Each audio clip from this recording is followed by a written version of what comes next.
everyone, welcome back.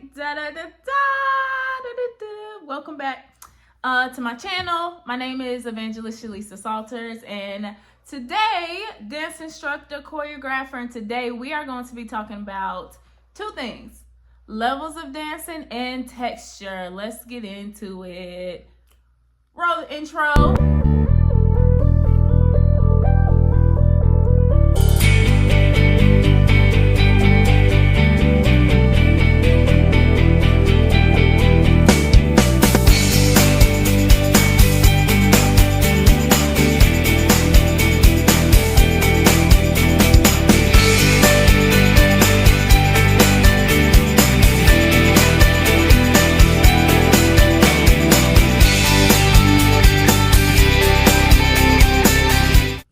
So this is the channel where we bring hope through dance. Thank y'all so much for tuning in. So if you heard about my last video, go look back at it. I just had a praise dance workshop called Let the Oil Flow. And there were two things that I talked about in the workshop that I want to share with you right now. Yes, it's two things. It is levels of dancing, and then there is texture. That is so amazing that us as praise dancers, we have a responsibility to not only do the spiritual parts of dancing, but also the natural parts. So what are some things that we can do to make sure that the dance is excellent, that is in excellence, and it glorifies the Father, right? And there are two concepts that I really want to talk about today that I really believe will help our dance community, okay? It is levels. Let's talk about levels.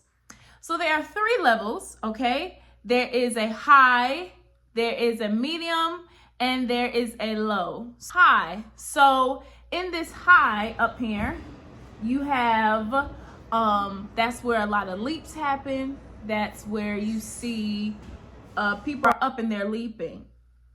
Then in the middle, you have kind of like this where we see a lot of praise dancing teams end up staying. Unfortunately, it's kind of like at this middle part. And then you have the lows, so going down on the ground, right? And not just putting your knees on the ground, but having literally your whole body on the ground. That is what we're talking about when we're talking about lows, highs and lows, and mediums. So levels are important because why are they important? They add depth to it and variation to movement, including the mood and meaning of the choreographing of the dancing. So using different levels with high, medium, and low, dancers create interesting spatial relationships and communicate specific emotions or ideas to the people that we are serving and that we are administering to, right? There is a natural aspect of it. It is amazing how I want you to practice this at home, okay? I want you to get a simple movement. It could be as simple, what we did in the workshop being that it was different levels. We did simple movement, and this is what it was. We went around and then we went out. I'm gonna show a little video in the clip, but we went around and then we went out like that, okay? That was the movement. However, we did it in levels. So I encourage you, do this on the ground. How does it look like on the ground? And not only on your knees, but how does it look like when you're literally on the floor doing this right here? How does it look like when you're in the middle doing that? How does it look like with a leap? How does it look like with a jump? How does it look like with partner movements and you got one person up doing that? How does it look? That adds variation, and it creates just it's creating a specific type of story, depending on what the music is, what the Lord is showing you. So levels are important. It adds depth and variety.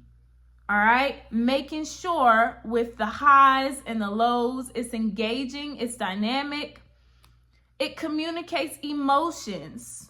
All right.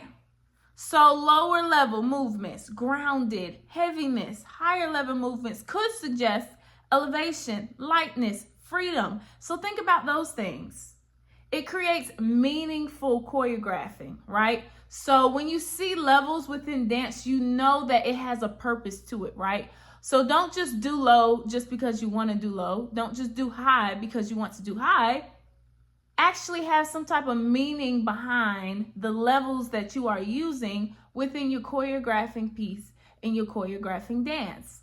I had a dance that I was choreographing that I started on the ground. And the reason why I started on the ground because of the musicality behind it. It was a very much like a slow type of music, and it felt really slow and it felt really heavy. And so I started low, but then as the music went up and it started to get light, that's when the body started rising. So the levels had a purpose behind why it was being done. Just like God has an order, just like the scriptures is a reason why that is in there.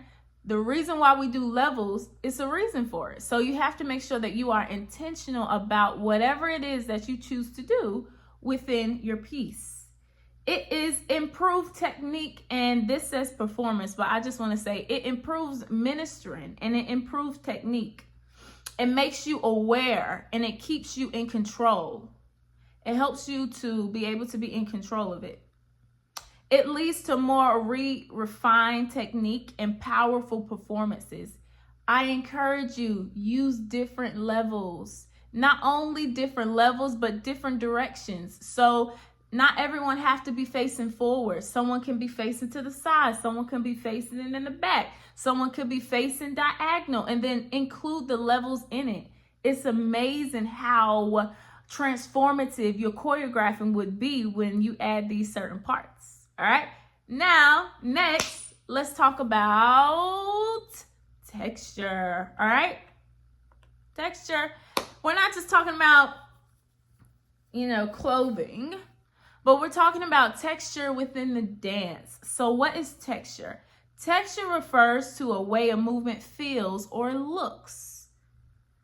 All right, it's the quality and the way that something feels. It's basically a visual representation of the music, and it helps the choreographers create a more dynamic, expressive piece. All right, so by adding texture, it's literally elevating and enhancing the dance. So what do we mean by texture? When I say sharp, these are all dance movement describing words. They are important. When I say sharp, what do you think about? So within this same movement right here that I did this right here, what does sharp look like? Sharp look like maybe this. If I were to say swinging, how would that look? Swinging, swinging. So it's the same movement. Same movement. It just looks different. And whenever you add texture, it's the same with levels. Make sure that it's intentional. You can always have a juxtaposition where the music may be slow, but then you're coming in there fast and hard. Even with that, it has to have a purpose or reason behind it. And then it has to, if you do that, it has to land with what the audience is watching or what the people are seeing. All right. But whatever you do with your texture, it has to have some purpose behind it. But it enhances the music. Texture expresses, all right? So it's an expression. So if there is an emotion of freedom, what does that look like? Does it look like swinging? Does it look like lifting? What does it look like? When they talk about being burdened, does it look like something that's restrained or controlled? What does that actually look like? So those are the things that you have to worry about when it comes to texture. Texture also helps you with storytelling. So within your piece, if there's a story that you're trying to share, if there's a story that you're trying to say, the texture will help with that. The texture will help you to be able to see what in the world is going on in the story. This is what texture does. Texture creates a rich ministry opportunity for dancers. It is very crucial and it keeps it engaging. All right. So these are the things that you can be able to add with your ministry. Think about those levels, think about those textures, and then add it in it.